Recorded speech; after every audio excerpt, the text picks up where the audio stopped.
Yaorana et bienvenue sur Jurismana. Aujourd'hui, suite de l'étude des institutions de l'Union européenne avec le Conseil européen. Apparu de façon informelle dès 1974, cette instance de coopération intergouvernementale a été tout d'abord consacrée par l'Acte unique européen en 1986, puis par le traité de Lisbonne en 2009.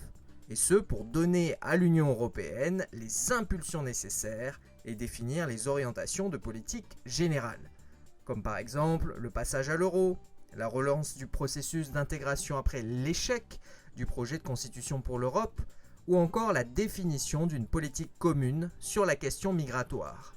Il se prononce en général par consensus sur le fondement de l'article 15 quatrièmement du traité de l'Union européenne.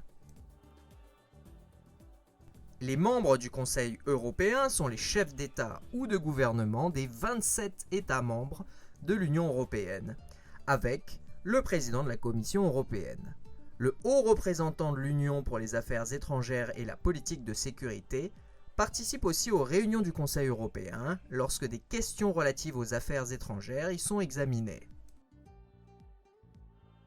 Contrairement au Conseil de l'Union européenne que nous avons vu dans la précédente vidéo, qui est l'organe de représentation des États membres, le Conseil européen ne prend pas part aux négociations sur la législation de l'Union européenne ni à l'adoption de celle-ci, et se limite à définir les orientations et les priorités de politique générale de l'Union.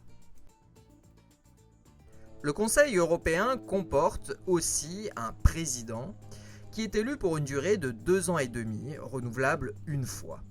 Le président du Conseil européen ne fait que présider les sommets trimestriels ou semestriels réunissant les chefs d'État et de gouvernement des États membres et est actuellement M.